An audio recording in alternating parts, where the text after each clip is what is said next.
The Prime Minister of Pakistan would have died if it were not for my involvement. सबसे पहले आपको बताएं, अमेरिकी सदर डोनाल्ड ट्रंप ने कहा है सिंदूर पर ट्रंप का ये बड़ा बयान, मैं नहीं होता तो ऑपरेशन सिंदूर में मारे जाते पाकिस्तानी प्रधानमंत्री। इंटरनेशनल एम्बैरेसमेंट ही एम्बैरेसमेंट है। ऑपरेशन सिंदूर पर बहुत बड़ा दावा डोनाल्ड ट्रंप की तरफ से किया गया। अब ये जो इंडिया रहा है ये मूडी का इंडिया है। तो आसिम मुनीर साहब को एक बड़ा फेलियर है जिसका सामना है, और ये सारा कुछ उनके खाते में पड़ रहा है, क्योंकि जो पॉलिटिकल हुकूमत है वो बार बार ये कहती है कि जो कर रहे हैं आसिम मुनीर कर रहे हैं, वो कामयाबी बना के उनके गले में हाथ डालते हैं, बाद में पता चलता है ये तो नाकामियों का तौक है।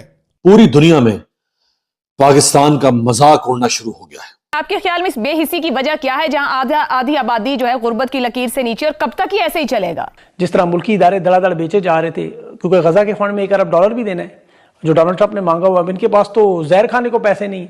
अब $1 अरब बेचने के लिए आखिरी असासा है जो अमेरिका में न्यूयॉर्क का PIA का होटल है।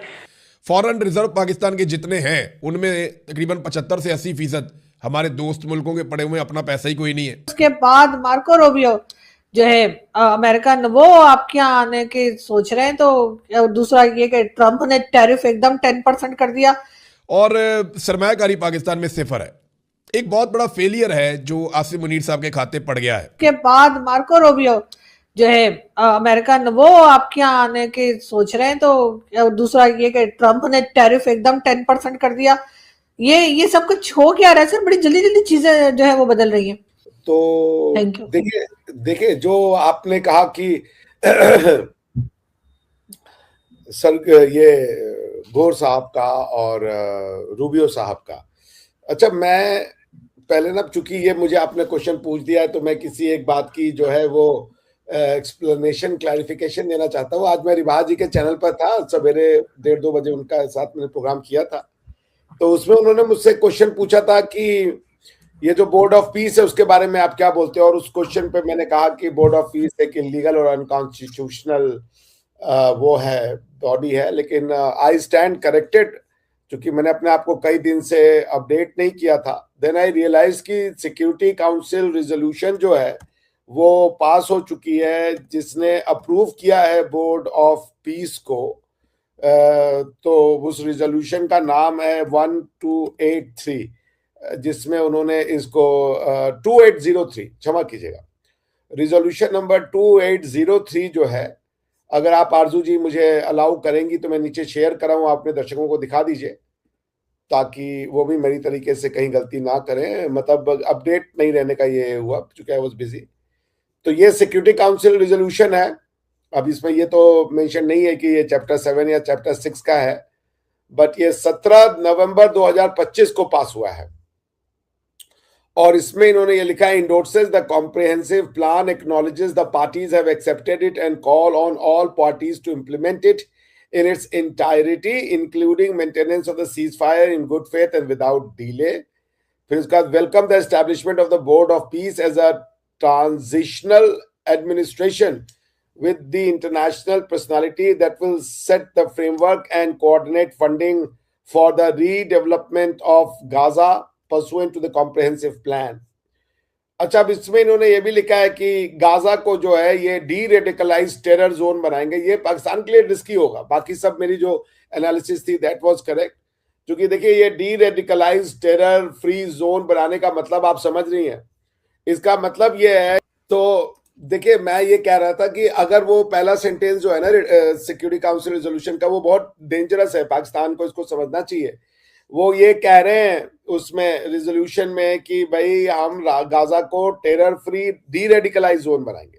यानी उनका ये मानना है कि गाजा में जो हो रहा है वो टेररिज्म है, गाजा में जो लोग एक्टिव है वो टेररिस्ट हैं और रेडिकलाइज्ड हैं, which should be a matter of concern for Pakistan. क्योंकि सूनर और लेटर ये जो अगर वो समझ नहीं रहे हैं बोर्ड ऑफ पीस की ऑब्जेक्टिव, और उसी पेज पे वो नहीं है, अगर जिस तरीके से अमेरिकन जो कि इसको स्पीयर हेड कर रहे हैं वो उसको समझ रहे हैं, बहुत प्रॉब्लम होगी। जितने अभी रिश्ते आपके अच्छे नहीं है उससे ज्यादा ये खराब हो जाएंगे, क्योंकि तब आप अगर वापस आने की कोशिश करेंगे या आपका कोई बंदा वहां जा करके वो ये फील करता है कि ये तो हमारे गाजी हैं या मुजाहिद हैं और इनके साथ गलत हो रहा है, और उसने कहीं चला दिया ये स्टेबलाइजेशन फोर्स के ऊपर गोली वोली, वो एक अलग सी बायस बन जाएगा आपके शर्म का। तो इसलिए पहले अपने लोगों को वन पेज पे ले, उनको समझाएं कि गाजा बोर्ड क्या है, इसके क्या एम्बिशंस हैं, और ये एक प्रो इजराइल संस्था है। क्योंकि वो कह रहे हैं हम गाजा को डी-रेडिकलाइज करेंगे, टेरर फ्री करेंगे। तो इसका मतलब वो मानते हैं कि हमास और गाजा और ये सारा चीज जो है वो टेरर इन्फेस्टेड है, रेडिकलाइज्ड है, और रेडिकलाइजेशन किसका? इस्लामिक रेडिकलाइजेशन का। तो प्लीज आप इसको पढ़ लें पहले, उसके बाद आप कूदें इसमें जो भी आप प्रशंसा लेना जा रहे हैं, क्योंकि ये बहुत दिक्कत होगा। तो उसके बाद ये गाजा को रीडेवलप करने की बात कर रहे हैं। उसके बाद ये जो कह रहे हैं कि हम इजराइल फोर्सेस अगर अलग, वही वो जो उन्होंने जो 20 पॉइंट फॉर्मूला था उसको रिप्रोड्यूस कर दिया सिक्योरिटी काउंसिल ने। तो वो तो इजराइल के पॉइंट ऑफ व्यू से ये पूरा बोर्ड ऑफ पीस बना हुआ है। अगर कभी आपके यहाँ पे गलतफहमी है कि गाजा के पॉइंट ऑफ व्यू से बना है, तो Pakistan will have a tough time. अभी वो जितना भी वो कर रहे हो, आप देख रहे हो किस तरीके से ट्रीट कर रहे हैं। आप क्या भले वो तारीफ कर ले, मगर ये तारीफ आपको बहुत महंगी पड़ जाएगी। इसलिए मैं कह रहा हूं पहले अपनी जनता को ऑन बोर्ड ले, एक खुली डिबेट कराएं कि ये है क्या, इसके फायदे क्या हैं। क्योंकि आप जाने के लिए कि हम ट्रम्प के साथ बैठने का मौका करें, ट्रम्प का फायदा हो जाएगा, फिर आप वही करोगे कि हमें अमेरिका ने जी टिश्यू पेपर की तरह यूज किया और ये हो गया और हमारी वो हो गई।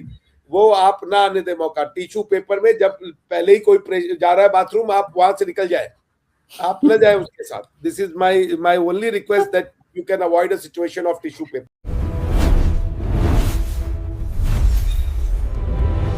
दोस्तों, हाल ही में डोनाल्ड ट्रंप ने अपने भाषण में भारत और पाकिस्तान के बीच तनाव को लेकर एक बड़ा दावा किया, जिसमें उन्होंने कहा कि उनके हस्तक्षेप से संभावित बड़ा टकराव टल गया और पाकिस्तान के प्रधानमंत्री शहबाज शरीफ की जान बच सकी।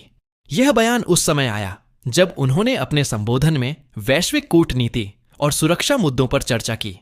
हालांकि इन दावों को लेकर अलग अलग देशों में अलग अलग प्रतिक्रियाएं देखने को मिली और राजनीतिक विश्लेषक इसे अंतर्राष्ट्रीय रणनीति और बयानबाजी का हिस्सा मान रहे हैं। भारत और पाकिस्तान के बीच लंबे समय से चले आ रहे तनाव, सीमा विवाद और सैन्य गतिविधियों को देखते हुए किसी भी बड़े नेता का ऐसा बयान वैश्विक स्तर पर चर्चा का विषय बन जाता है। लेकिन आधिकारिक स्तर पर दोनों देशों की ओर से इस दावे की पुष्टि या विस्तृत प्रतिक्रिया सामने नहीं आई है। इसलिए इसे लेकर सटीक जानकारी और विश्वसनीय स्रोतों पर नजर रखना बेहद जरूरी है। अंतर्राष्ट्रीय संबंधों में अक्सर सार्वजनिक मंचों पर दिए गए बयान कूटनीतिक संदेश भी होते हैं, जिनका उद्देश्य घरेलू राजनीति या वैश्विक प्रभाव को मजबूत करना होता है।